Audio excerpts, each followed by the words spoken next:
So we are so grateful that you have all made time to join this important session. I'm going to tell you briefly about Dr. Kwabena Amo-Antwi, then we can start. So Doc is a senior lecturer at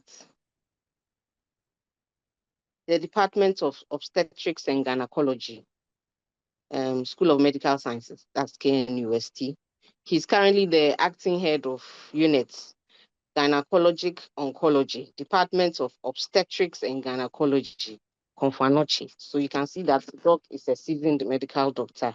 He's been with CATH for 15 years now, during which he has performed or assisted in over 700 surgeries critical to the early detection of ovarian, cervical, and endometrial malignancies in women. Currently, Doc is pursuing a research on women with suspected diagnosis of ovarian cancer in Ghana. How much do we know about them? So you can equally agree with me that we have someone who has the health of women at heart and is seasoned enough to give us all the info that we require. So, Doc, this evening we are so happy to have you with us. Yes, Okay. thanks for the We nice hear you. introduction. Okay. Yes, we here today through the kind courtesy of the School of Medical Sciences. And then there's also a new child on the block, Albright Cancer Foundation, which is seek to advance the cause of women with female genital cancers and those children with childhood cancers. And then with a lovely and then a warm collaboration with our sisters on the other side, the ASANTEWAA fraternity, and then my establishment, Walter Aiden Physician and Surgeons Group. My fascination with the issue of breast cancer, ovarian cancer, I mean, the dual, I usually discuss them together. But my primary area of interest has to do with ovarian cancers and anything that occur around ovarian cancer. And I'm trying to kind of define what makes us as people, not just having the cancer. So the definition of this cancer, what makes it different when it happens to, let's say, this group of people, and almost everything lies with what the gene or the genome. We've realized that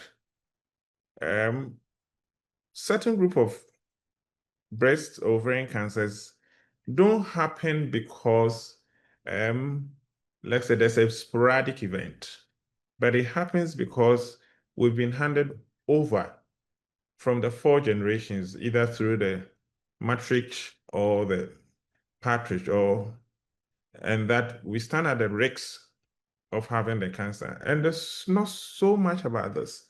Our fascination with this monthly awareness has to do with who get to know, and that is it. And I feel that we need to step it further. So knowing your risks, hereditary ovarian cancer syndrome, what does it mean to us as people?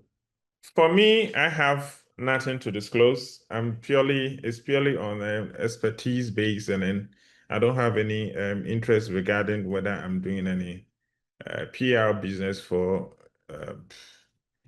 any drug company or anything of such a sort. Now, if I had an ovarian cancer, and men also breast cancer, men can also have breast cancer, or my sister has an ovarian cancer, anyone has ovarian cancer. How does the nature of my ovarian cancer determined by who I am, the genes that I have?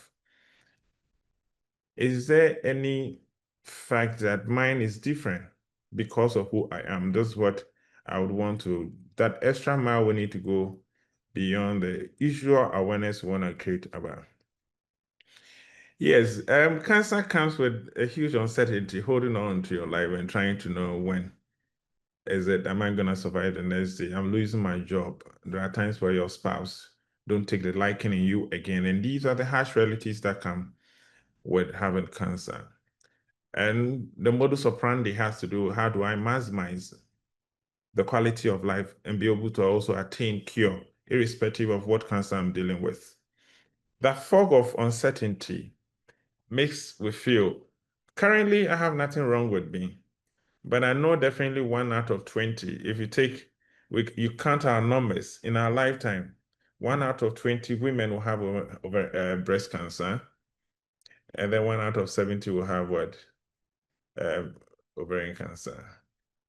These are things that it could be any of us. But the bit that is a bit disturbing has to do with the stage with which these cancers are diagnosed within our jurisdictions. There's quite a number. The breast cancer is by mile, leading in all aspects in terms of the numbers we see in a day, in terms of the cancer-specific morbidities that are attributable to breast cancer. If you picked 10 cases coming with breast cancer, 7 out of 10 are already in an advanced state. And if you treated someone today, only about 5 will live for 5 years, which is quite not so much of a good information to take at home. And it has to do with how uniquely we are as people. And I've always say the heterogeneity, how different, how variegated the Afro-Caribbean race is. There's so much answers we don't have about ourselves. And that is what we need. When it becomes these, we need to take advantage of those awareness, bring certain reality to define the space of what the cancer that we have as Blacks, okay? In the same vein, if you come to my favorite ovarian cancers, I see about 70, or we see about 70 new cases a year. And I hope with the previous slide and this slide, you taking cognizance of what the median age of our presentation. For us in Ghana and majority of the West African countries, our cancers come to the younger person. And it has this kind of fulminant aggressive pathways. So if I stay in this space, what really is explaining this phenotypicity or the phenomenon? Why do I get it at a younger age? Why is it that my cancers are so aggressive? So this is breaking us to the realization that it's just not to do with having the awareness that you're going to have the cancer, but how different your cancer is. Are my genes or what is making me up exposing me to a different form of cancer? Yes, that leads us to the fact that there are some unfortunate bit about the fact that within some families,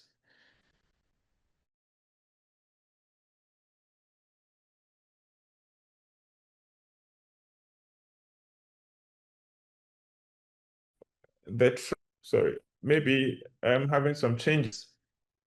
Oh, can I be heard? Yes, So, Doc, it's okay now. yes.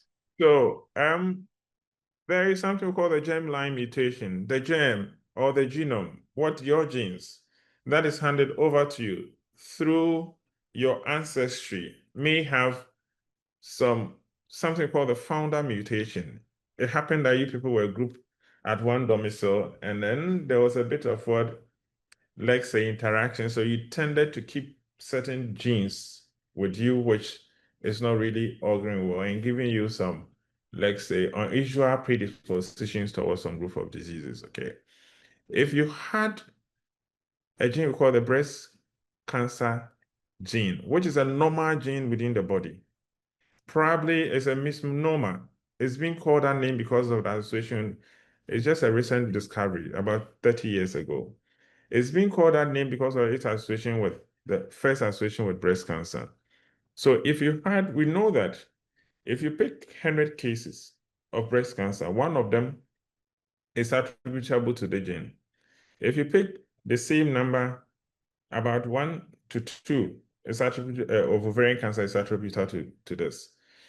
But knowing very well that the bulk of all cancers are caused sporadically, just, an issue of senescence, as you grow, mistakes that happen to the cell. These are the secret that lies beneath. But at the end of time, if you have genetic predisposition or something that runs in the family, the certainty with which I can diagnose your cancer is far and by mile comes with a more affirmation. So why do we bother to know about these ovarian cancer syndromes? They tend to be high grade. They tend to cause more aggressive phenotype or nature of the cancer. Just imagine if you've been handed over this gene from your parents, either from your mother's side or your father's side, there are some of them that will occur before 40 years. And it's quite disheartening to have, let's say, a young person having cancer, and often the cancer in a younger person has this kind of fulminant pathway. If you have this gene, by the time you're 80, and I can tell you, there's so much about us we don't know. We may not have this frequency at 80. We may achieve this frequency at 60 years for the Afro-Caribbean race. And it's just not to do with ovarian cancer and breast cancer. It extends to the prostate, the pancreatic cancer. So let me have a look at this again. It's a syndrome. A syndrome often is a constellation of several diseases and let's say, disorders. So when you have that, let's say, breast ovarian cancer syndrome, there are other cancers that you are predisposed to. Yes, the most researched group has to do with the Ashkenazi Jews, where it's believed that the genetic mistake or mutations that are handed over from parent to children, you're looking at 1 in every 40 of that population. And then people of Western European ancestry, these are confirmed. The disparities within the global North and global South has led, to the point where they know so much about us, but we don't know. It could be our frequencies, or let's say our instincts are in the match, but hey, we don't have much of information about that.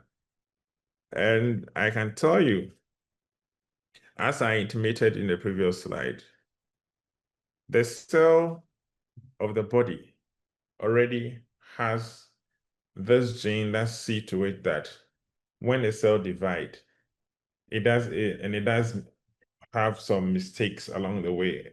It needs to be corrected. So the cell inability to correct mistakes with division and growth because it has, let's say, a deformed gene, which is a BRCA mutated gene. Then the cell becomes prone to division without any, let's say, sense. And that is the genesis of cancer. If that happens, that individual gets prone to having breast and ovarian cancer and other forms of cancer. And this is genetically passed on from one generation to the other. And I can tell you this phase rings a bell. If we know this phase very well, then we should know that our work is done. And for me, as a Ghanaian, how much do I know about my people? And that is bringing us to this interface. The extension to this month awareness on ovarian cancer, I would want to challenge everyone. You sit back.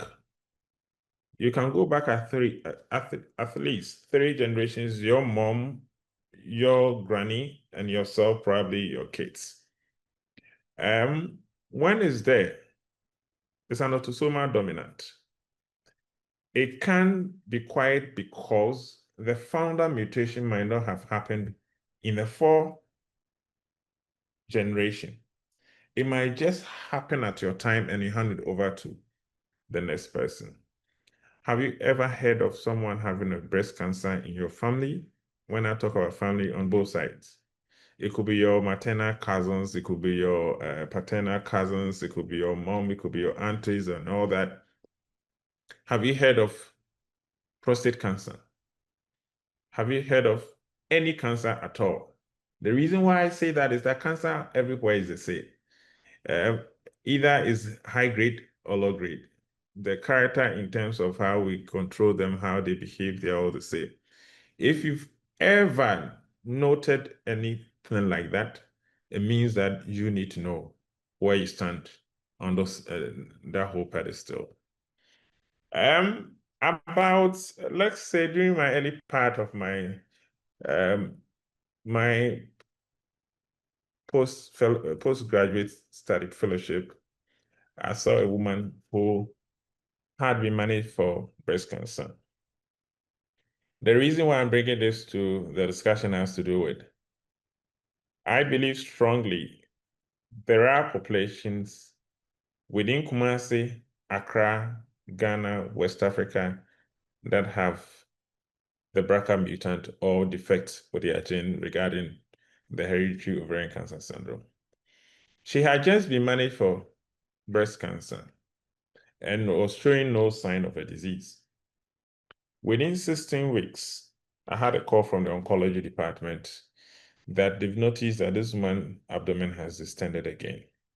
So what I did was to reassess, and based on my suspicions, I found that more the indices were pointing down to ovarian cancer, which means that they're trying to kind of either it was there at the time, or the ovarian, if it was there at the time and the breast cancer diagnosis, you could say probably it's just metastasis. But in this case, it could be metachronous. It's happened on a different pedestal. It brings us to the realization that, one, the anticipated type of ovarian cancer that I was expecting to find in this woman wasn't it. Which makes us believe that there's so much about us we don't know. And that's the reason why we need to have an engagement on this platform regarding what we need to do, what we need to stand in for ourselves, for our kids, and then for people that our lives are tied to our apron. Now, do you know anyone who has been diagnosed with breast cancer before 50 years?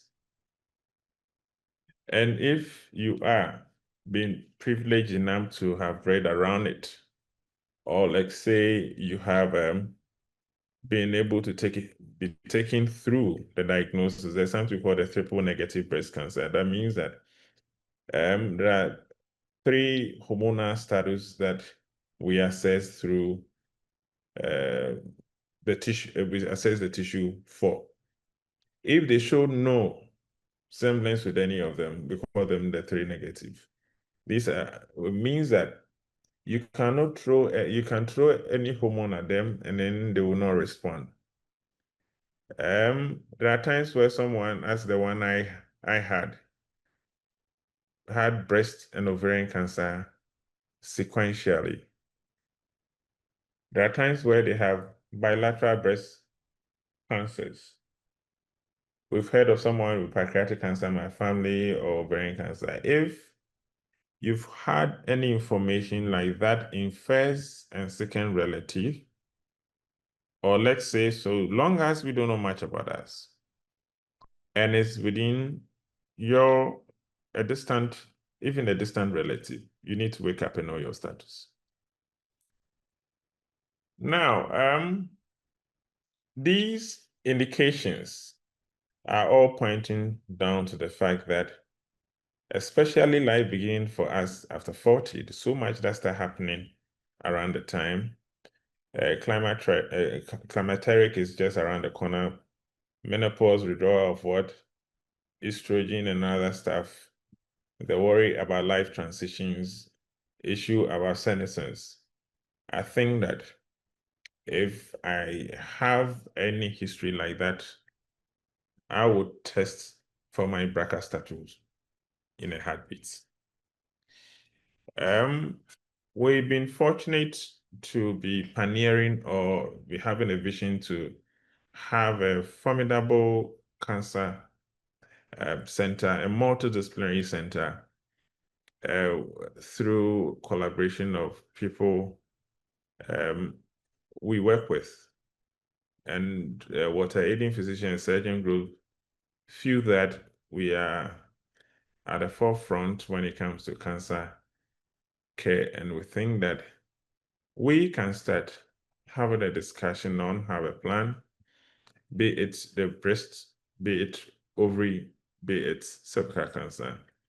And for me, that discussion should be dictated by the need. And at the end of time, if patient comes to, options are very important. If I can't give you this, what do you want in addition? Or what do you want specifically? And that should be dictated by our interactions and then discussions. The chairman of the president of the group, I thought this should be an important forum for us to discuss what exactly do we need as people? What exactly do we need to shape the cancer space in terms of standing in as stewards for our people? It's not really a big deal.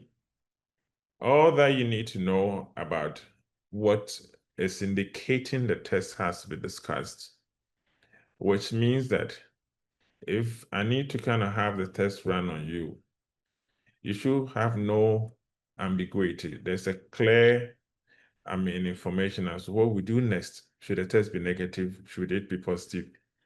What are my options if I decide not to do it? Now, when we do that, possibly we go ahead and then we take the sample. Interpretation of a positive test, it should be something that may not, so long as the person has been thoroughly taken through the tenet of the face, it should be something that it should be handled.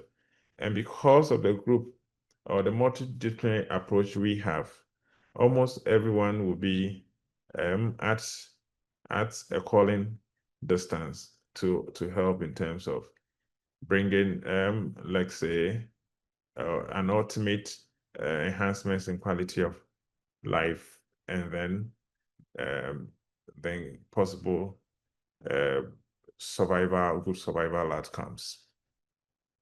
Yes, for someone who is tested as positive or a carrier of that mutation, ideally for the normal October week, we will encourage you to have general measures, like you need to kind of have your weight in control, start eating healthily, and then regular exercise, and encourage, if you still giving birth, breastfeed, and reduce your alcohol. These are things that, in terms of the environmental contribution towards the expression of the gene, not as if it would be able to totally turn things around. If you're positive, then later it becomes negative. That's not what I'm talking about. These are things that in contemporary health, it helps on married up platforms in contributing to a good outcome for your condition. But the most important thing in those that are not showing signs, but they still carry the mutation, is to have an MRI scan done. We often, at the time of diagnosis of the status, will recommend that from 6 to 12 months, you should be able to have the test done, until possibly either we take your risk reducing surgeries, and then we continue outward up to like 75. The next will be those who say, I've completed my family. I probably would want my breasts taken off, or I would want to take my tubes off. And I can tell you, for now, we think that it's one of the most effective ways of preventing that transition from pre-symptomatic phase to symptomatic phase. So long as you are a mutant gene carrier, it would be expedient that on completion of your family size, we take off your tubes and ovaries, and then, or we take your breasts. The reason why we think that this has to happen is that there are several remedies, and so long as a person has been really prepared for this, it should not be a big deal. At the end of time, the cancers that these group of people are prone to will occur to you when you are young. Possibly your kids are still in school, and this is your prime that you would want to, let's say, have the best go at life. Now, one interesting aspect has to do with when you hear the popular awareness campaign, there's a bit that comes in terms of determining the extent of the surgery and then the type of surgeries that can be done. And I can tell you, if you are a BRCA mutant carrier, not every surgery would inure to your benefit. But I can tell you, being aware that I'm a carrier affords you several options, even when it comes to the chemotherapy, because we always know the risks we are faced with. You need to, we need to go beyond the traditional chemotherapy that we use. Now the new kid on the block is a targeted treatment agent that we use. If we don't know your status, the traditional chemotherapy may not give you the best results. In other words, I'm trying to say, knowing your status as a carrier, get us prepared, give us, let's say, an ample time to discuss all options that would provide you the best of care. Now, for my family that takes care of me, so long as there is a lineage between us, there are other family members who could also have the same issue as carriers. They will go through the same general measures, the healthy living, but they would have the specific and definitive arm of what going through the screening using the MRI scan. And when they are done with their family, or they would want to take their breasts because of what they feel is necessary for them, or the tubes or the ovary, they can go ahead and then they continue with the surveillance. Now, ramping up, I need to say beyond the awareness and early diagnosis, the BRCA status, brings a lot of clarity in terms of the specificity of the treatment you need to have, the extent of surgery, and affords us the chance to use novel medication that will enhance your life. Now, the activities we undertake in terms of surveillance, a small breast and, let's say, aggressive with mutant carrier, and then the application of risk-reduced surgery is virtually the sole preserve of the mutant carrier. Thank you.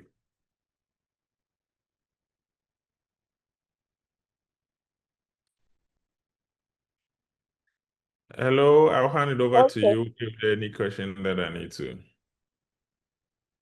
Okay, thank you so much, Doc. So a few of our sisters joined late. Okay. But before I open the door for questions, Doc, you've been speaking a lot of your terminologies. I want to bring it down a bit. So, are you saying that for someone like me, I should come to the hospital and come and do what you are saying, the test called BRCA mutant carrier, to see whether I am positive or not? Then you can decide on. Yes. What I want to tell, I mean, it's unfortunate that if we say mutiny is a tearful. I'm not using my term. And it's unfortunate that at times it's so difficult trying to kind of sieve it to the point where it become, excuse me, I'm very friendly, but it may also lose its an interest. Yes, BRCA, what I've realized, that BRCA just means breast cancer gene 1 and 2, BRCA. It's an abbreviation, okay?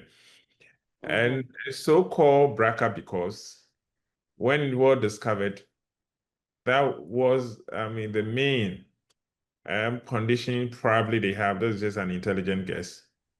But the BRCA itself is not a bad thing. The breast cancer gene is not a bad thing. It's already in the cell. Its business is when the cell divide and you are growing, you're becoming big. It makes sure no mistakes occur along that pathway. But it's unfortunate that your copy of that gene may have mistakes already. If you have mistakes, then it can't perform the function of preventing the cell from dividing haywire when you are growing, when you are becoming fat, when you are taking on that good looks, okay?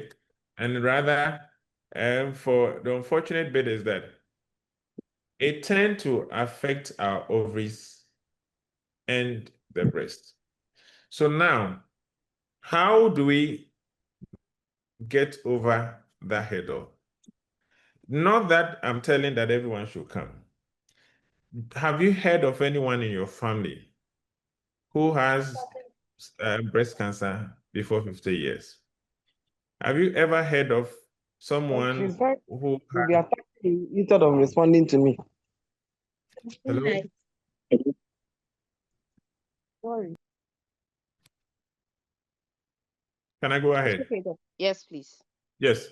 So the issues has to do with there are clear criteria for selection for genetic counseling and testing.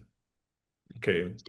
Other than that, it's a screening, let's say, protocol, which means that it's administered to people that show no sign of a disease.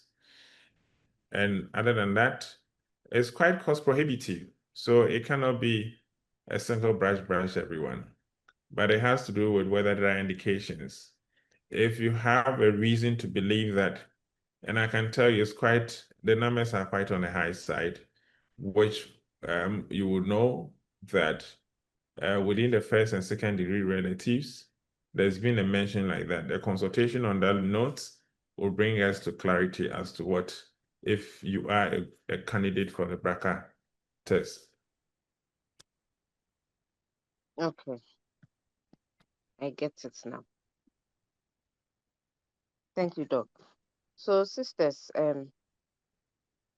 this is the time for questions and comments. All the myths we know about breast cancer and ovarian cancer, Doc is ready to answer us. So, if you have any question, let's see your hand and then we can call you to ask your question. Or you can type it in the chat box.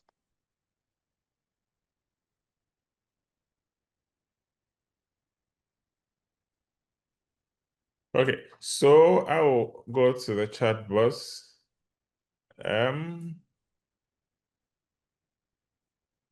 Okay. Gracias. I don't think there are any question within the chat box.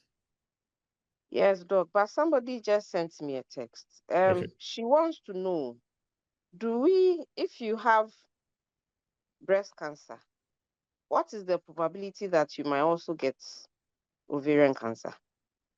Yes. These are two different cancers, but as I said, cancers happen. Often older people tend to older people tend to have cancer. So now there's an issue of cells growing old and making more mistakes. And that's the reason why, I mean, with DNA replication, or let's say how the cell divides and all that. So the basis for majority of cancer has to do with it, I mean, these sporadic mutations that lead to cancer. So it can happen that yours is an inherited one. If it's an inherited one, and it's, let's say, what we're talking about is a germline issue with your BRCA, then there's a likelihood that when you have the breast, you could have the ovary and even other forms of other cancers. You could have your brother, if you have the breast cancer, your brother can end up having prostate because you have BRCA2. So if you have breast cancer, and depending on the, let's say the subtype, then we could go ahead.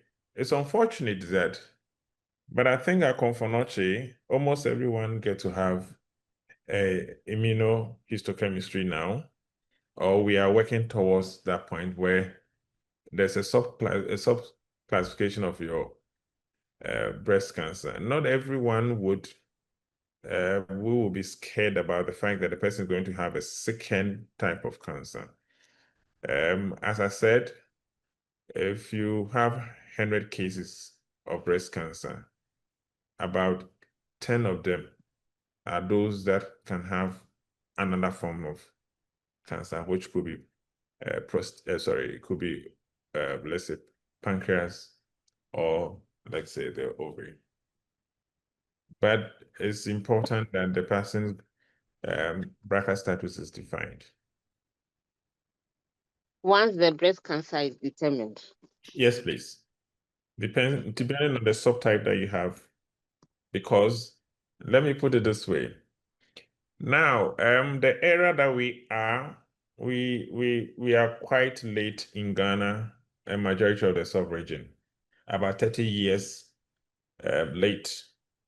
Now there are new medications that specifically target the nature of the cancer. For you to be able to use any of them, we need to define the type of cancer you have. And one of them is the BRCA status. If you don't know the BRCA status, you can't use certain medications, okay? Because they're expensive. Okay. Okay, Doc. There's a question in a chat box. It says, what happened? There was an early detection. Breast is taken out. You are doing well, but it resurfaces and the person dies. Yes, you see, the basic management of cancer has to do with if, as she said, it was early detected, the cancer has to be pre-stage with the initial assessment. If the initial assessment really did not take the actual stage, it means that the extent of the disease may be underestimated or overestimated. It will be good if it's what is overestimated, then it still lies within the possibility of a cure. And then to do a cancer surgery is a sole preserve of a very few people, because there's a certain level of radicality that, I mean, being able to take the tumor and take the healthy ones around it, so that you encase or you cage the tumor not to come back again. So these are some of the confounders. Where was it done? Who did it? That is one. The next thing has to do with the nature of the cancer itself. If you have BRCA, mutated breast cancer, and then let's say the person has triple negative, which means that often whatever you throw at, there's always the surgery, and then there's also an additional treatment, so that you make sure nothing is left. You make sure even where there are micro, let's say metastatic lesions or small things that need to be mobbed with it's done and done right. So, I mean, the whole cancer space we keep on discovering. And I can tell you, my major fascination has to do with defining who we are, because we don't know. Majority of things we use here within the sub-agencies are the excesses of the Western society. And for me, it's time probably we define and know exactly what we need to use for our cancers. So these are some of the glitches. Okay. Doc, I have another question. She wants to know if you do the breast enhancements, can it lead to breast cancer? No, please. That's cosmetics. And I think that part of the assessment looks at those trajectories. It's not as if you want to enhance, then we should make sure for every procedure that we do in medicine, or let's say with surgery as a discipline, it's preceded by assessment. If there are clear-cut contraindications, why would I want to enhance someone with BRCA, okay, when the basic stuff that probably may endure to survival has not been looked at? It's an issue. It could be an issue of choice on the side of the patient, but at the end of time, when the patient is taking through the consequences of what the choice in terms of you're a BRCA mutated person, why would you want to enhance and then let your breast stay? These are things that borders on choice and then good ethical practice. But if you are a BRCA mutant carrier, you can take the breast off and go and do a plastic surgery. That this means, you mean that you may have mammoplasty, maybe you can have a plastic, like say remodeling around, you see, there's something I don't want to get too technical. Breast conservation surgeries, in a milieu of BRCA mutated, it comes with a bit of controversies, okay? But what I would say is that now prosthesis and those things are, on the high side, which I guess in terms of cosmetics, it can suffice as the breast itself. I think it will be a little bit of a highfalutin discussion if we go through that trajectory. Okay, thank you, Doc. Sisters, we still have about 6 more minutes for questions.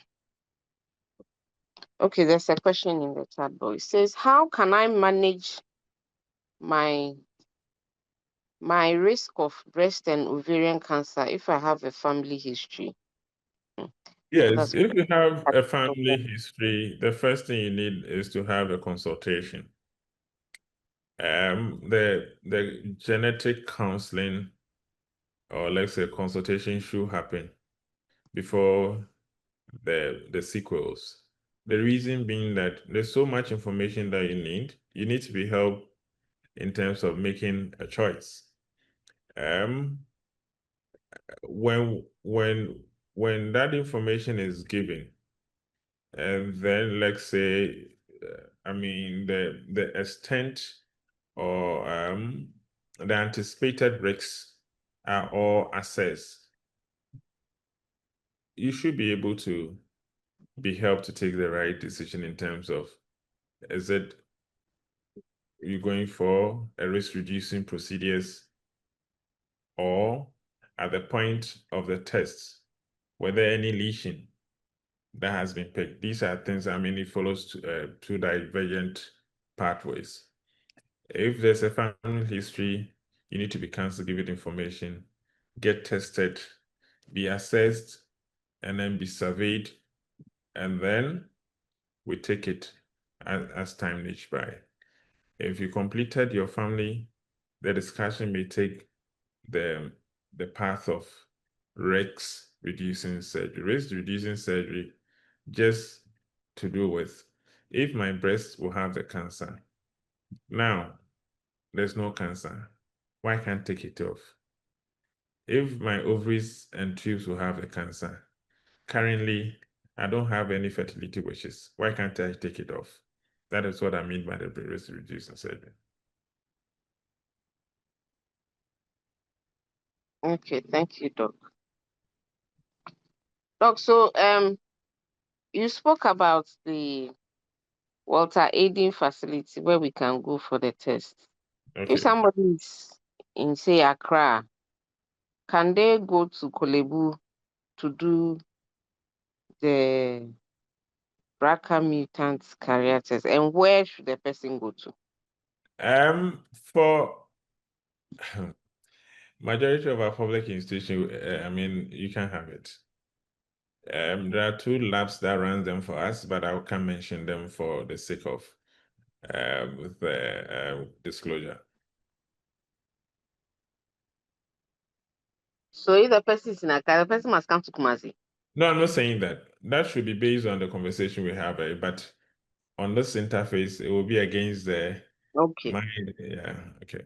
Okay. I get it. Thank you. That we work with 2 public institutions, 2 private labs that have the capacity to do it.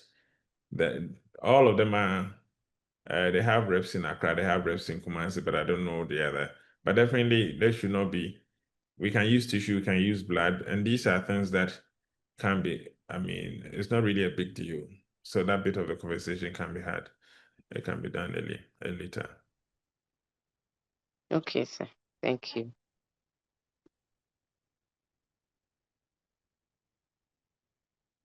Okay. If there's any more questions. Hey, we have our global president on call. Welcome, Mira. Thank you, Betty. Thank you very much for the good job. And thank you, Doc, for coming to educate us. Thank you. Thank you for joining us. We are grateful. You're welcome. With this year group, I'll be glad if this is taken up and will become a beacon of light to the generations. Because in Ghana, as it's quite disheartening if you are working within the cancer space, the hopelessness, and then limited options to care. And I can tell you, as we sit, or we sit on our set, we need to define our cancers.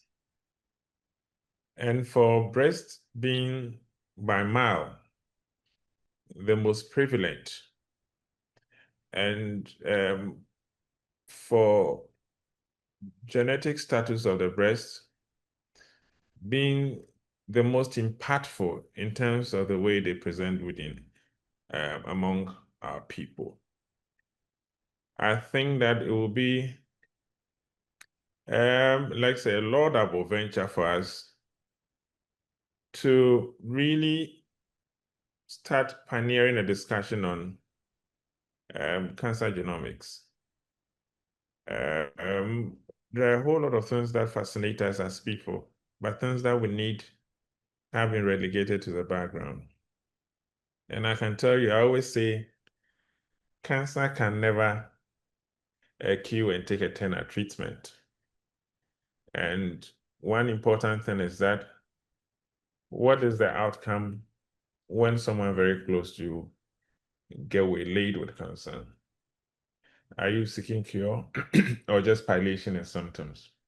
But one thing that can make us give a very good outcome will be defining and targeting that specific cancer, and it comes by these genetic testing. So we can take the project and then start pioneering it. Okay, Doc. Yeah, I think it's a laudable idea. We are so grateful. I think everyone will bear with us. This hasn't been the normal talk we have concerning breast cancer about you checking your breast to see if there's a lump, and this is rather going deep for us to take charge even before the disease surfaces. So, Doc, we are so grateful.